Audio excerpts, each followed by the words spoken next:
तो अगर आप प्रधानमंत्री किसान सम्मान निधि योजना के लाभार्थी हैं और इस योजना में फ़ायदा प्राप्त कर रहे हैं, तो आप सभी को पता है कि पीएम किसान की ई-केवाईसी इसमें ज़रूरी है और आपने ई-केवाईसी कर भी ली होगी। चाहे आपने इस वर्ष ई-केवाईसी की हो या फिर पिछले वर्ष ई-केवाईसी की हो, लगातार पिछले 3 साल से ई-केवाईसी का काम चल रहा है। लेकिन यहाँ पर बड़ी अपडेट यह है कि पीएम किसान की ई-केवाईसी सिर्फ 1 साल के लिए मान्य है। अब बहुत सारे किसानों का सवाल है कि दोबारा ई-केवाईसी कब से शुरू होगी। कुछ किसानों को 2 वर्ष हो चुके हैं ई-केवाईसी को, कुछ किसानों को 1 वर्ष हो चुका है और कुछ किसानों ने अभी ई-केवाईसी की है। तो चलिए हम आपको पूरी जानकारी विस्तार से बताते हैं। फिर ये ई-केवाईसी प्रक्रिया फिर से कब शुरू होगी, इसके बारे में तारीख और जानकारी हम आपको बताएंगे। जैसा कि आप किसान ई-मित्र पर जाकर चेक कर सकते हैं, यानी सरकार के पीएम किसान के पोर्टल पर ही चेक कर सकते हैं।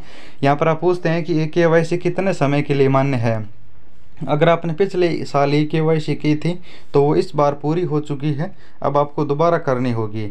लेकिन यहाँ पर आप देखिए, यहाँ पर साफ साफ पीएम किसान के ई-मित्र ने बताया है कि यहाँ पर प्रिय लाभार्थी, हाँ, वर्तमान में पीएम किसान ई-केवाईसी केवल 1 वर्ष के लिए मान्य है।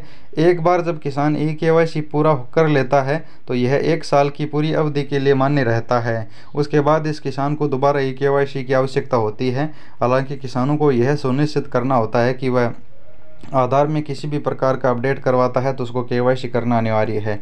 ये जानकारी यहाँ पर साफ साफ लिखी है। लेकिन अब जैसे ही आप यहाँ पर मैं आपको दिखाता हूँ, पीएम किसान के पोर्टल पर आते हैं और यहाँ पर दिए गए ई-केवाईसी ऑप्शन पर आप जैसे क्लिक करते हैं तो यहाँ पर आप अपने आधार नंबर डालकर केवाईसी के लिए क्लिक करोगे तो ई-केवाईसी ऑलरेडी डन दिखा रहा है।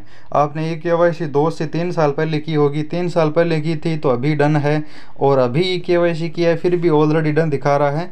तो ये 1 साल के लिए मान्य है। तो दोबारा से कब केवाईसी होगी, चलिए हम आपको बताते हैं। पीएम किसान के ऑफिशियल नोटिफिकेशन के अनुसार ये साफ साफ कहा गया है कि अब सरकार एक साथ सभी किसानों का केवाईसी करवाना चाहती है। यानी जो पहली केवाईसी है अभी 3 वर्ष से चल रही है, ये पहले वर्ष की केवाईसी है जो अभी पूरी होने के बाद ये पोर्टल केवाईसी का पूरी तरह से बंद हो जाएगा। अब फिर से इस पोर्टल को शुरू किया जाएगा। यानी एक बार सभी किसानों का वेरिफिकेशन किया जा रहा है, चाहे आपने 2 साल पहले किया हो चाहे अभी किया हो।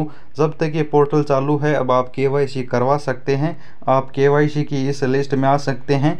अब सरकार आखिरी बार जब पोर्टल बंद कर देगी और जितने किसान बचेंगे उन्हीं को पैसा मिलेगा। यानी अब पिछले 3 साल से चल रही है, हो सकता है आगे कितने दिन चलेगी, जितने दिन केवाईसी चलती है उसमें जितने किसानों ने केवाईसी करवाई है वही किसान पीएम किसान में मान्य होंगे, उनकी ई-केवाईसी मान्य होगी और वही सही लाभार्थी होंगे और उन्हीं को आगे पैसा दिया जाएगा।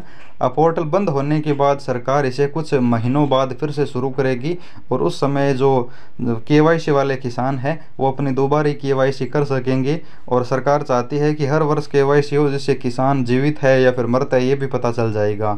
यही था पीएम किसान योजना को लेकर बड़ा अपडेट। अभी सरकार ने पोर्टल बंद नहीं किया है, पहले पोर्टल बंद होगा, यानी एक बार सभी की केवाईसी पहले वर्ष के लिए मान्य होगी। उसके बाद कुछ महीनों या फिर हो सकता है 1 वर्ष के लिए पोर्टल बंद हो जाए और उसके बाद पोर्टल फिर से शुरू किया जाएगा। बंद होने के बाद फिर से शुरू किया जाएगा। उस समय जो भी पहले वर्ष की केवाईसी किए हैं उन सभी को दोबारा केवाईसी करनी होगी और फिर से जिनकी केवाईसी नहीं होगी वो बाहर हो जाएंगे। अभी जो केवाईसी नहीं करेंगे वो बाहर हो रहे हैं और जो दोबारा केवाईसी होगी उस समय जो केवाईसी नहीं करेंगे वो भी बाहर हो जाएंगे। इस तरह से पीएम किसान का वेरिफिकेशन सरकार द्वारा अभी किया जा रहा है और सिर्फ सही किसानों को पैसा दिया जा रहा है। अगर आपको ये जानकारी अच्छी लगी है तो वीडियो को लाइक कर देना, चैनल को कर देना सब्सक्राइब। धन्यवाद।